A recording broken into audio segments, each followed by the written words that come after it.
Hey, welcome to the channel Yoga with THB. Before moving forward, make sure to subscribe the channel for getting videos on psychological, physical and educational information.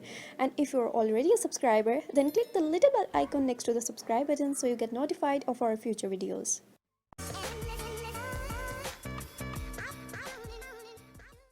Hello friends, my name is Fatma. I am from BS Clinical Psychology and I am the student of GIFT University. Here's my some other group members: Aisha Ijaz, Kainat Fatima, Muhammad Shuaib, Usama Yasin, Hurba Shahid and Arslan Ahmed. Today we are here to understand the concept of Vygotsky theory, the social cultural theory.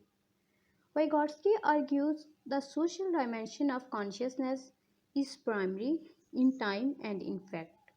The individual dimension of consciousness is relative and secondary.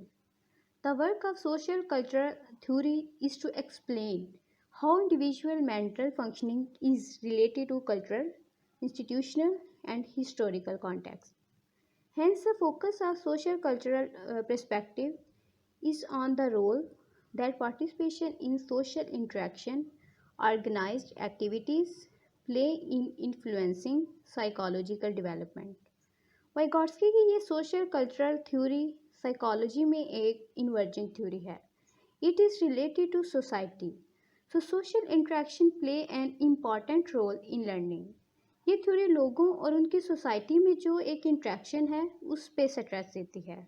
वाइगॉट्स्की ने learning के हवाले से जो पहला concept दिया वो है the more knowledgeable other, जिसे MKO या MIP के नाम से भी जाना जाता है. MKO the more knowledgeable other and MIP the more intelligent person. Vygotsky conceived the more knowledgeable other is somewhat self-explanatory. It refers to someone who has a better understanding or a higher ability level than the learner with respect to a particular task, process or concept. वाइगॉट्स्की ने बताया कि एक ऐसा person जिसके पास high level की skills या knowledge होता है जो कि लर्नर के पास नहीं होता, या नए सीखने वाले के पास इतनी स्किल्स या नॉलेज नहीं होता कि वो अपने टास्क को कंप्लीट कर सके. इसमें ये होता है कि वो पर्सन जिसके पास ज़्यादा नॉलेज या स्किल्स होती हैं वो इस काबिल होता है कि लर्नर को या नए सीखने वाले को प्रोवाइड कर सके इंस्ट्रक्शन को, या जो उसका लर्निंग प्रोसेस होता है उसमें जो नॉलेज या स्किल्स को वो सीखना चाहता है उसको सिखा सके. वाइगॉट्स्की ने बताया कि MKO में चाइल्ड के पास इतनी कैपेबिलिटीज़ होती हैं लेकिन बहुत ज़्यादा कैपेबिलिटीज़ नहीं होती कि वो अपने टास्क को कंप्लीट कर सके. इसके लिए उसे गाइडेंस की ज़रूरत होती है. वो गाइडेंस वो अपने पेरेंट्स से ले सकता है, अपने कोच से ले सकता है, अपने टीचर से ले सकता है, इवन कि अपने पीयर ग्रुप से भी ले सकता है. वो इसे छोटा या बड़ा भी हो सकता है, जिसके पास ज़्यादा नॉलेज हो या उस लर्नर से ज़्यादा जानता हो. इसमें एज प्रेफर नहीं करती, इसमें सिर्फ नॉलेज प्रेफर करता है कि जिस इंसान के पास ज़्यादा नॉलेज हो वो उसे गाइड कर सके. Egocentric speech or private speech. Young preschool children frequently talk out loud to themselves as they play and explore the environment. This self-talk is known as private speech. वाइगॉट्स्की मानता है कि प्राइवेट स्पीच से बच्चों को बहुत कुछ सीखने को मिलता है. वाइगॉट्स्की ने बताया कि प्राइवेट स्पीच बहुत ही यूज़फुल है. ये बच्चे को हेल्प करती है अपने थॉट्स को रेगुलेट करने में. तो बच्चे अपने थिंकिंग प्रोसेस को रेगुलेट करके उन्हें कंट्रोल करते हैं, अपने थिंकिंग में चेंजेस लाते हैं यूजिंग प्राइवेट स्पीच. इसके अलावा बच्चे अपने बिहेवियर को रेगुलेट करते हैं, मीन्स के जो एक्चुअली में वो बोल रहे होते हैं वही कर रहे होते हैं. अगर बच्चा अकेले में खेल रहा है तो वो अपने आप से सेल्फ टॉक कर रहा होता है, मीन्स अपने आप से बातें कर रहा होता है. It is between the ages of 2 and 7 that children can be observe engaging in private speech. इसमें because child in ability to see things from N other point of view, कि वो दूसरों के पॉइंट ऑफ व्यू के बजाय देखने के खुद से उस चीज़ को सॉल्व करने की कोशिश करता है, इसलिए वो अपने आप से सेल्फ टॉक कर रहा होता है, यानी अपने आप को सेल्फ रेगुलेट करने की कोशिश करता है.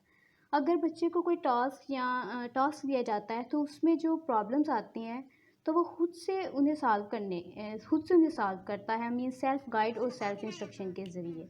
Here is example of a child in which a child is talking to himself while playing and seeking help of himself. Zone of proximal development. The distance between the actual development level is determined by the level of independent problem solving and the level of potential development.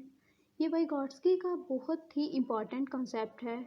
ये एक ऐसा zone है कि जिसको improvement की ज़रूरत है। बच्चे के अंदर इतनी स्किल्स नहीं होती कि वो इंडिपेंडेंटली इस प्रॉब्लम सॉल्विंग के प्रोसेस को पूरा कर सके, लेकिन with the help of more knowledgeable other and more skilled person के ज़रिए इस गैप को पूरा कर सकते हैं। इसको इसने जोन ऑफ प्रॉक्सिमल डेवलपमेंट का नाम दिया है।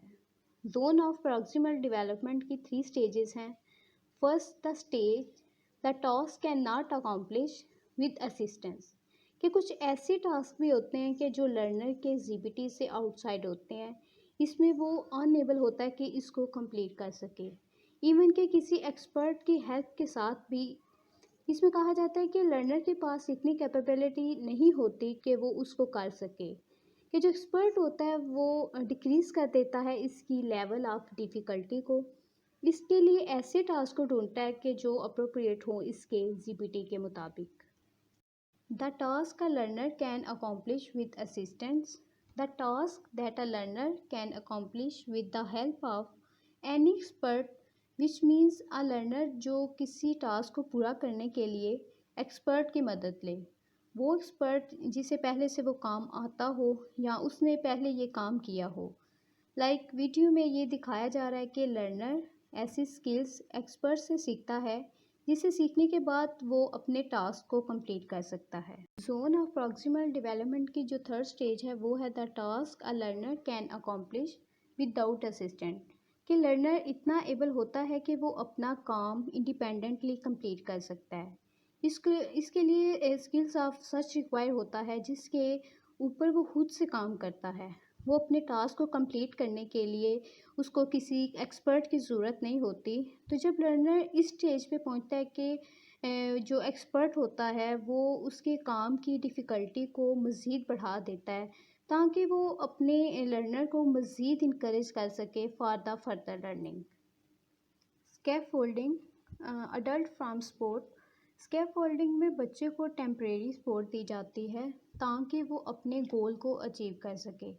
इसमें कोग्निटिव डेवलपमेंट के लिए बच्चे को अडल्ट से सपोर्ट लेना होता है, और जब बच्चे की कोग्निटिव डेवलपमेंट हो जाती है और बच्चे की अंडरस्टैंडिंग बिल्ड हो जाती है तो खुद ही प्रॉब्लम सॉल्व करने लगता है। यानी जैसे जैसे कोग्निटिव डेवलपमेंट होती चली जाती है, अडल्ट्स का लेवल ऑफ सपोर्ट जो होता है जो बच्चे को हेल्प करने का, वो बच्चे के लिए कम होता चला जाता है और देन वो अपने काम खुद कर सकता है।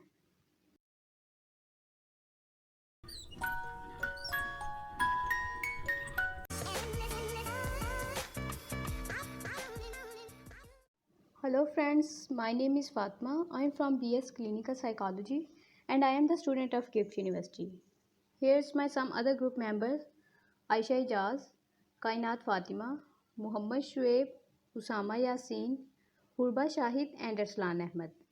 Today we are here to understand you the concept of Vygotsky theory, the social cultural theory. Vygotsky argues the social dimension of consciousness is primary in time and in fact. The individual dimension of consciousness is relative and secondary. The work of social cultural theory is to explain how individual mental functioning is related to cultural, institutional, and historical context. Hence, the focus of social cultural perspective is on the role that participation in social interaction, organized activities play in influencing psychological development. वाइगॉट्स्की की ये social cultural theory psychology में एक इन्वर्जेंट theory है। It is related to society, so social interaction play an important role in learning. ये theory लोगों और उनकी सोसाइटी में जो एक इंट्रैक्शन है उस पे स्ट्रेस देती है। वाइगॉट्स्की ने लर्निंग के हवाले से जो पहला कॉन्सेप्ट दिया वो है द मोर नॉलेजेबल अदर, जिसे MKO या MIP के नाम से भी जाना जाता है। MKO the more knowledgeable other and MIP the more intelligent person. Vygotsky conceived the more knowledgeable other is somewhat self-explanatory. It refers to someone who has a better understanding or a higher ability level than the learner with respect to a particular task, process or concept. वाइगॉट्स्की ने बताया कि एक ऐसा person जिसके पास high level की skills या knowledge होता है जो कि लर्नर के पास नहीं होता, या नए सीखने वाले के पास इतनी स्किल्स या नॉलेज नहीं होता कि वो अपने टास्क को कंप्लीट कर सके।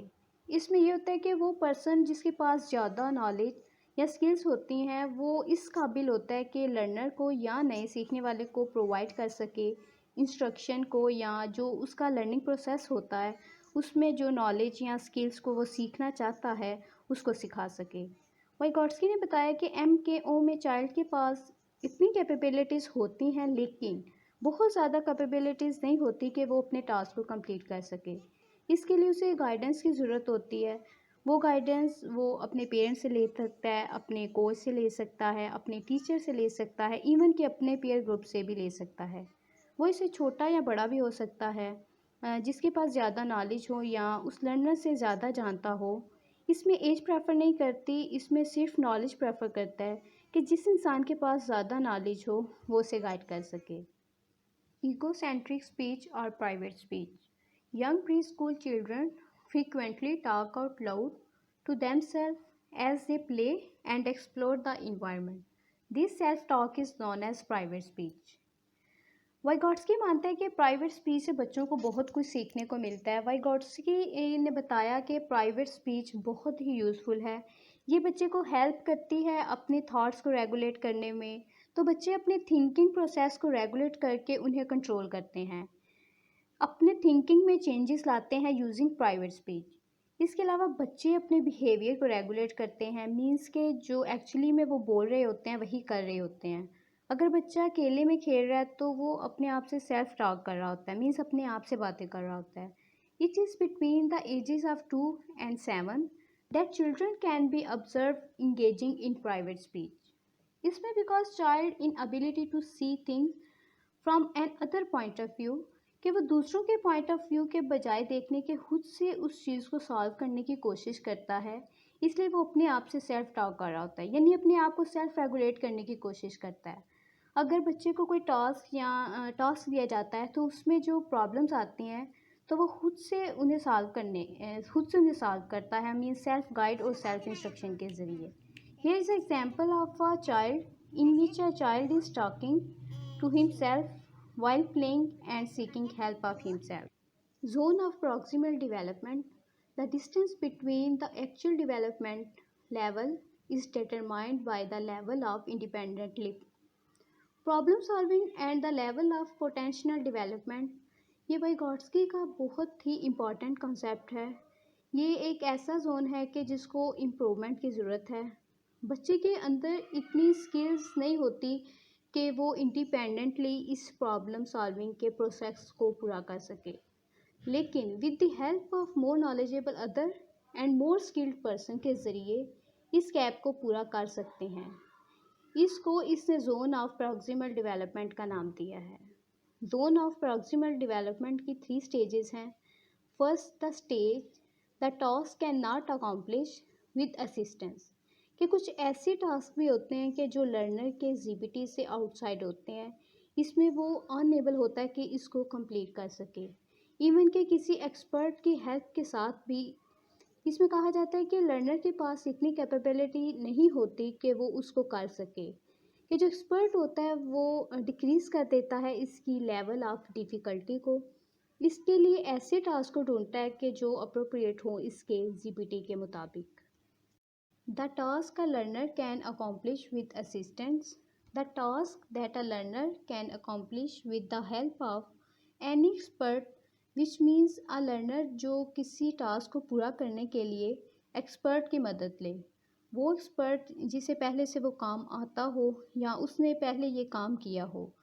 लाइक वीडियो में ये दिखाया जा रहा है कि लर्नर ऐसी स्किल्स एक्सपर्ट से सीखता है जिसे सीखने के बाद वो अपने टास्क को कंप्लीट कर सकता है। जोन ऑफ प्रॉक्सिमल डेवलपमेंट की जो 3rd स्टेज है वो है the task a learner can accomplish without assistant, कि लर्नर इतना एबल होता है कि वो अपना काम इंडिपेंडेंटली कंप्लीट कर सकता है।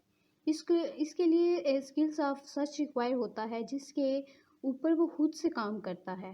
وہ اپنے ٹاسک کو کمپلیٹ کرنے کے لیے اس کو کسی ایکسپرٹ کی ضرورت نہیں ہوتی. تو جب لرنر اس اسٹیج پہ پہنچتا ہے کہ جو ایکسپرٹ ہوتا ہے وہ اس کے کام کی ڈیفیکلٹی کو مزید بڑھا دیتا ہے تاکہ وہ اپنے لرنر کو مزید انکریج کر سکے for the further learning. Escape folding adult from support. Escape folding میں بچے کو ٹیمپریری سپورٹ دی جاتی ہے تاکہ وہ اپنے گول کو اچیو کر سکے.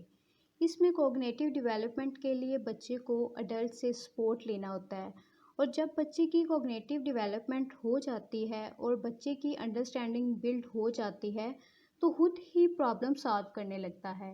یعنی جیسے جیسے کوگنیٹیو ڈیولپمنٹ ہوتی چلی جاتی ہے، اڈلٹس کا لیول آف سپورٹ جو ہوتا ہے جو بچے کو ہیلپ کرنے کا، وہ بچے کے لیے کم ہوتا چلا جاتا ہے اور دین وہ اپنے کام خود کر سکتا ہے.